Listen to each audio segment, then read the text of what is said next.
My fingers trembled as I stared at my sister's smug social media post. A gleaming shot of her beach bag, the words Hawaii bound, written beneath in swirling script. A wave of hurt washed over me, so suddenly I had to sit down.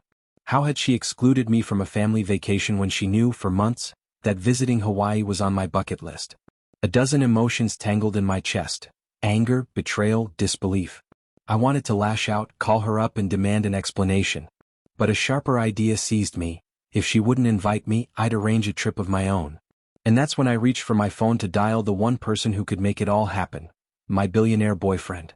I felt a certain chill in my hands, as though some invisible line had been crossed. I'm not usually the type to show off or seek vengeance, especially over something as seemingly trivial as a missed invitation. But my sister, Alexis, had a pattern of making me feel inferior whenever she could. This time she had gone too far. The trip in question wasn't just a spur-of-the-moment getaway, it was a celebration of our parents' wedding anniversary. Alexis had volunteered to plan it months ago, promising a big family reunion in paradise. I, enthralled by the idea, had offered to help. She gave me vague replies at first, saying she'd send me details soon. Then, out of nowhere, she posted online that the trip was booked, without me. I tried calling her and she just brushed it off, stammering about limited lodging space. That day, as I sat on my couch, phone in hand, I felt a mixture of heartbreak and a simmering sense of defiance. She had disregarded me as though my presence didn't matter. Fine, I told myself, if I wasn't included, I'd find my own way to Hawaii. My boyfriend James and I hadn't been dating long, but we'd grown surprisingly close. He lived in a world so unlike mine. Private jets, globe-trotting business meetings, a staff of assistants coordinating his every move. At first, I resisted the extravagance, determined not to become some trophy. But he was gentle, respectful, never flaunting his wealth unless it served a practical purpose. And now it felt like a very practical purpose indeed. I hit dial, my heart pounding. James picked up almost immediately, his warm voice greeting me. I could hear the familiar hum of background chatter in his office. "What's on your mind?" he asked. For a moment I hesitated. Was this petty? Should I, a grown woman, be this upset over a family trip? The surge of resentment reminded me that yes, it mattered. Not just the trip, but the ongoing disrespect from my sister that it symbolized. "She's done it again," I said, exhaling shakily. "She booked a Hawaii trip for everyone except me." My voice wavered with more emotion than I intended. James made a sympathetic sound. "Your sister?" he asked gently. "I'm sorry, love. That must hurt." I swallowed, trying to keep my composure. "I want to go anyway," I blurted. "I want to show up in Hawaii on my own terms." James, never missing a beat, said, "Say no more. Let me see what I can do." Within hours, he had orchestrated a flight plan that felt surreal. The details came to me via text. Times, destinations, even a courtesy lounge at the private airport terminal. A part of me worried about the cost. But James simply told me, "It's taken care of. If you're sure, we can leave tomorrow." My breath caught. Tomorrow? He was serious. A spark of excitement lit up my chest. Yes, I wanted to do this. I wanted to face Alexis, stand tall, and prove that she couldn't exclude me from a family gathering. James suggested we keep it a surprise to avoid drama or sabotage. I agreed wholeheartedly. That night, I barely slept, adrenaline and nerves mingling. Memories of childhood flickered through my mind, how Alexis would always find ways to overshadow me. She was older by 3 years, more outgoing, always popular. I'd spent so many nights crying into my pillow because she had a secret party or a new friend group that excluded me. As adults, we maintained a superficial bond. Polite lunches at holidays, forced small talk about work. But the closeness I yearned for never truly formed. She seemed determined to keep me at arm's length, as though she feared I'd steal her spotlight. Over time, I learned to accept it, but never had her indifference stung like this. Morning arrived, and I met James at a small private airport on the outskirts of the city. My heart raced as I stepped out of my taxi, seeing a sleek jet idling on the tarmac. It felt bizarre stepping into that world.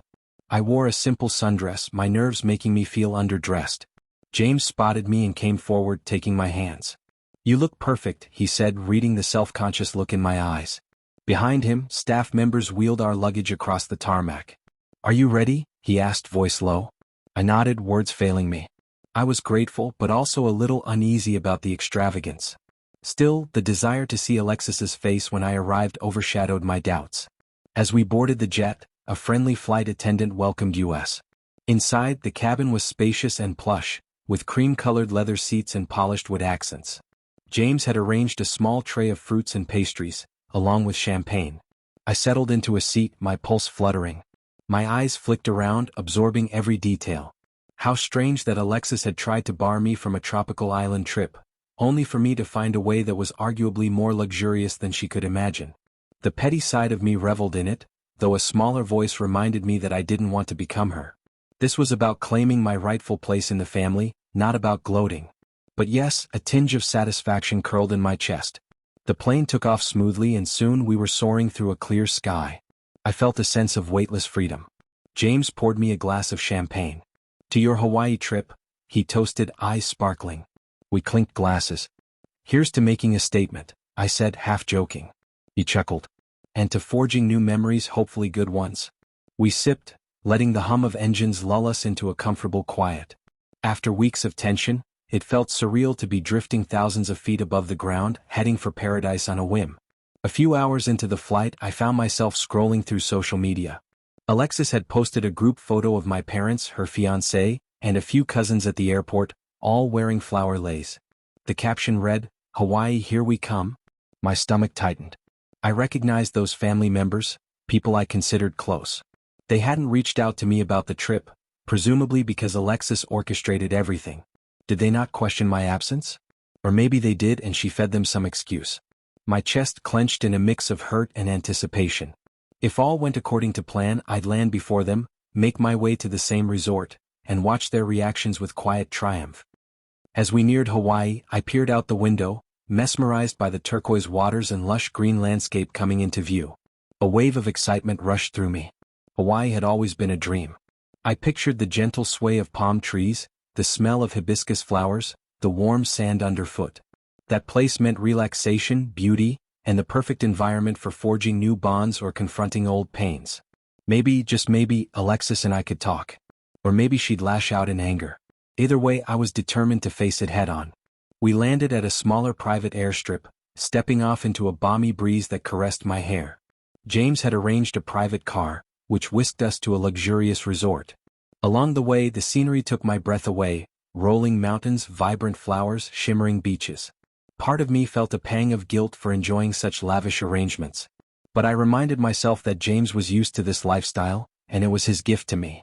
I could either reject it out of pride or embrace it gratefully. The resort itself was breathtaking. A sweeping driveway led up to a grand entrance framed by tropical plants. Staff greeted us with warm smiles and fresh fruit juices. James checked in while I gazed around, heart full of wonder. The plan was to stay in a private villa with an ocean view. I knew Alexis and the rest of my family had likely booked standard rooms or suites, courtesy of standard travel packages. I was in a different realm entirely. Once we settled into the villa with its spacious living area, private plunge pool and panoramic balcony, my senses reeled. It felt like stepping into a dream I wasn't sure I deserved. But soon the thrill gave way to the pressing matter, confronting Alexis. I sent her a text, short and simple. "Hey, I'm in Hawaii." "Surprised?" She replied almost instantly. "You're not here." I smirked at the confusion in her message. Instead of clarifying, I typed, "I arrived earlier. Where are you staying? I'd love to see Mom and Dad." She took several minutes to respond, probably reeling. Finally, "We're at the Coral Reef Suites. But you can't have a room here, they're all booked." A wave of bitterness washed over me. She still wanted to exclude me. "No worries," I texted back, "I've got my own place. Let me know when you have time to catch up." Then I put my phone aside, determined not to let her negativity ruin my mood.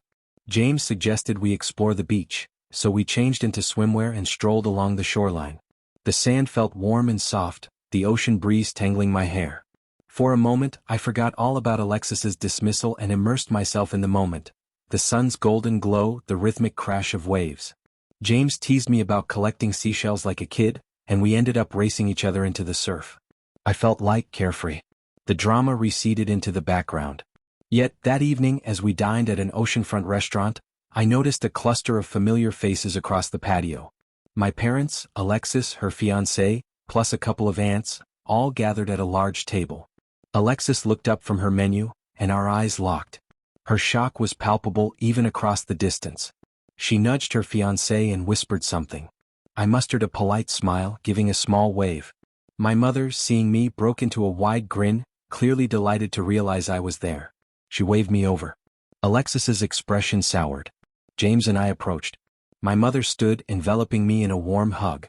"Why didn't you tell us you were coming?" she exclaimed, her eyes dancing with joy. My father, equally excited, patted my shoulder. "This is wonderful. The whole family's here after all." Alexis sat rigidly, not offering a greeting. One of my aunts gushed about how she'd missed me. The fiancé gave a polite nod. I introduced James, who charmed them with his easy manner. Only Alexis remained silent. We stood chatting, catching up. My mother invited us to join the table, but I hesitated, glancing at Alexis for a cue. She forced a tight smile. "We don't have enough seats," she said. The fiancé started to protest, but Alexis shot him a look that silenced him. My mother frowned. "Oh, come on, we can pull up extra chairs." Alexis insisted. "No, it's okay, I'm sure they have other plans." Her tone dripped with a forced politeness. I shrugged, not wanting to stir a public scene. James gently squeezed my hand and we took the hint, returning to our own table. Though I acted unbothered, my stomach twisted with disappointment.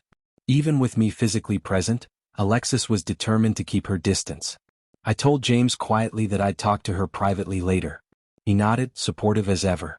We finished our meal, occasionally hearing peals of laughter from my family's table. A pang of sadness gnawed at me. Did they all believe I'd chosen not to join them originally? Did Alexis feed them a lie about me being too busy or uninterested? The next day I decided enough was enough. I texted Alexis, asking to meet for coffee at the resort cafe. She replied curtly, "Fine. 10 minutes?" My nerves fluttered as I settled into a small table near the fountain. She arrived wearing a stylish sundress, hair impeccably styled, face set in a scowl. Without greeting, she sank into the seat across from me. "I'm curious," I began, my voice level, "why you didn't invite me to this family trip." She rolled her eyes. "Because you always do your own thing. I didn't think you'd want to come." My breath caught. "That's not true. You never asked me. You posted on social media after booking, leaving me out." She sipped her iced coffee, not meeting my gaze. "You're so dramatic. I already had the rooms allocated. There wasn't space for you." I swallowed my anger. "I would have made my own arrangements if you'd told me. Did you tell Mom and Dad I refused to come? They seemed surprised I even showed up." Alexis fiddled with her straw, a flicker of guilt in her eyes. "Maybe I implied that you were busy," she mumbled. I pressed on, "So you basically lied to them." "Why?" She finally looked at me, a flash of resentment in her gaze. "Because I didn't want you overshadowing me. You show up with your fancy boyfriend, living some glamorous life. I thought you'd turn the family trip into your personal spectacle. So I decided not to deal with that." My chest constricted. "So you excluded me out of jealousy? That's ridiculous. I never flaunted James or rubbed my life in your face." She huffed. "You didn't have to. Everyone keeps comparing us, how you're dating someone wealthy and I'm still stuck in the same job." I was tired of feeling inferior. Shock rippled through me. So beneath her condescension lay insecurity. "You could have just talked to me," I said, my voice thick with emotion. "I've never competed with you. You're my sister, for God's sake." She looked away, jaw tight. "It's done now. You got your own fancy trip anyway. Are you happy?" A wave of sadness coursed through me. This wasn't about me being happy. It was about bridging a gap that had widened over years of misunderstandings. "I'm not here to gloat," I murmured. "Yes, I came on a private jet because James offered, but that's not my everyday life. I did it because I was hurt. I wanted to show you I wouldn't let you shut me out anymore." She avoided my gaze, biting her lip. "Well, you succeeded. Everyone's talking about how you arrived in style. I look like an idiot." I softened. "I'm sorry if that upset you. But your actions forced my hand. I wanted to be part of this family trip. If you keep treating me like an outsider, I'll find my own way in." She scoffed quietly, though she looked less hostile. "I guess I underestimated you." We fell silent. The tension swirled. For the first time, I glimpsed the vulnerable side of Alexis, the part of her that felt overshadowed by my choices.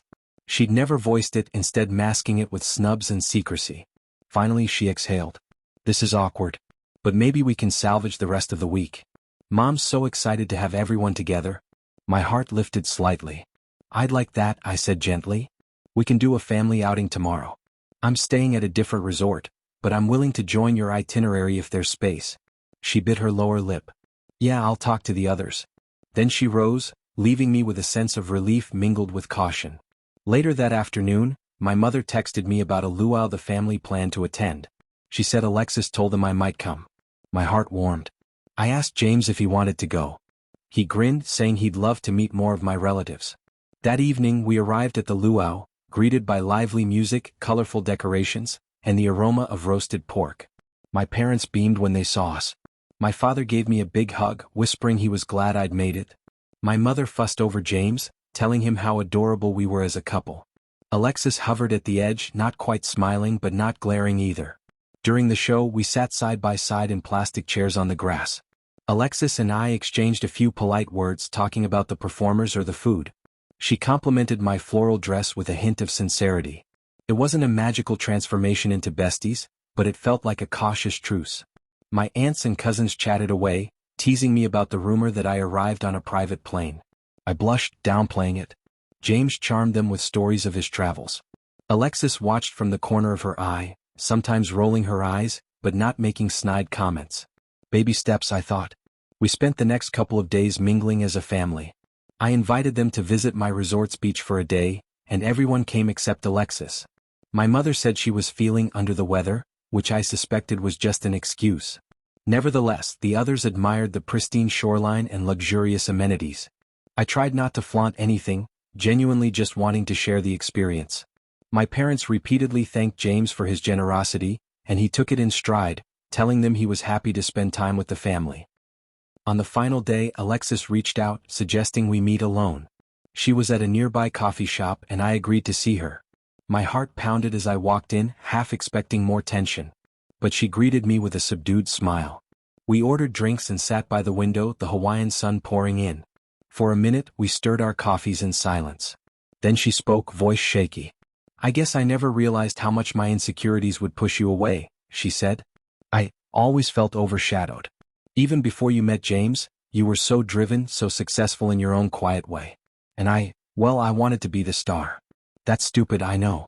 I swallowed a lump in my throat. I had no idea you felt that way. I admired you, you know. You were always so social, so confident. Her eyes flickered with surprise. Really? I nodded. Really? I wasn't trying to outshine you. In fact, I was afraid I wasn't measuring up. This whole Hawaii fiasco happened because neither of us communicated. You excluded me, I reacted dramatically. But we're sisters. We should be able to support each other. Tears welled in her eyes. She blinked them away. I feel like a jerk. I gave a small shrug. We both messed up. Let's do better from now on. She smiled, a genuine, warm expression I seldom saw. Deal? She said softly. We talked for another hour, hashing out old resentments, sharing stories from our childhood perspectives. By the time we left, it felt like a weight had lifted. The rest of the family was flying home the next day, but I'd booked a few more nights with James. I told Alexis I'd see her at home soon, and she nodded. Let's actually hang out once we're back, she said. No more secrets.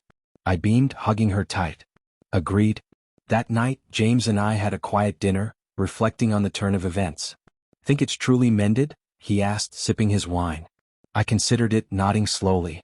I think so. We still have a lot to learn about each other. But at least we've cracked the shell of resentment. He smiled, leaning over to kiss my hand. You did well. I'm glad I could help. We spent the final days exploring the island, snorkeling in crystal-clear waters, driving along scenic routes. Each morning, the horizon looked brighter, not just because of the tropical sunrise, but because I felt a sense of closure and renewed family bonds. I even chatted with Alexis a few times, each exchange lighter than before. By the time James and I returned to the small private airport for our flight home, I felt proud of how far I'd come, emotionally and literally. On the flight back, I couldn't help reminiscing. From the moment I discovered Alexis had excluded me to calling James and booking a private jet, I'd navigated a whirlwind of frustration, heartbreak, and ultimately reconciliation. The petty side of me might have wanted to flaunt my luxurious mode of travel in her face. But in the end, it wasn't about revenge. It was about standing up for myself, refusing to be sidelined. The private jet was merely the catalyst that thrust me onto the stage she tried to deny me. And ironically, that bold move prompted conversations we should have had long ago. Back home, life settled into its usual rhythm. Alexis and I met up for coffee, determined to maintain a genuine connection. She apologized to Mom and Dad for misrepresenting me, explaining that she'd let her insecurities run wild. They were relieved, though a little baffled at how everything escalated so quickly. My father teased me about that high-roller lifestyle, to which I insisted I wasn't changing who I was. James, for his part, remained supportive, occasionally joking that he was my chauffeur in the sky. In the months that followed, Alexis and I found a better balance. She invited me to events with her friends, and I introduced her to some of mine. I still didn't expect we'd transform into best friends overnight. Old wounds take time to fully heal. But the tension dissolved, replaced by cautious trust. Whenever Hawaii came up in conversation, we'd exchange wry smiles. The memory was a reminder of how easily misunderstandings can corrode relationships, and how a single grand gesture can spark necessary conversations. Sometimes I reflect on that surreal moment stepping onto a private jet. Part of me worried I was stooping to Alexis's level of competitiveness. But as the dust settled, I realized it served a purpose. It jolted us both out of complacency. By claiming my own place in Hawaii, I forced a confrontation we'd avoided for years. In that sense, maybe it was the best thing that could have happened. Our mother always said adversity can either deepen a rift or prompt healing. We chose healing, albeit in a dramatic fashion. And though I'm not sure I'll ever take such an extravagant route again, private jets remain far from my comfort zone, I do carry a newfound appreciation for standing my ground. If Alexis tries to push me aside in the future, I'll remember that I have a voice and I can use it. Whether that voice says, "Let's talk," or I'll find my own way there, I won't be silent. As for James, he continues to be the steady presence who respects my independence. We're building a future that blends his world and mine. Looking back, I see a story with all the hallmarks of sibling rivalry, complicated by adult lives, outside influences, and a dash of billionaire magic. Yet, beneath the glamorous gloss, it's really about two sisters learning to see each other's vulnerabilities. She was threatened by my successes. I was hurt by her exclusion. Only a grand gesture and honest conversation finally bridged the gap. My sister might never admit that my private jet stunt forced her to confront her behavior, but deep down, we both know it was the turning point. Ultimately, I'm grateful for the outcome. Our time in Hawaii, though initially fraught with tension, proved more healing than I ever anticipated. And while Alexis's refusal to invite me stung, it led me to seize control of my own narrative. Sometimes you have to carve out your own seat at the table, or in this case on the plane. So yes, she refused to invite me to Hawaii, but I soared above that slight in more ways than one. The real victory, though, wasn't the private jet or the shock on her face. It was the journey toward repairing a sibling bond that had long been strained. And that, to me, is worth any first-class ticket in the world.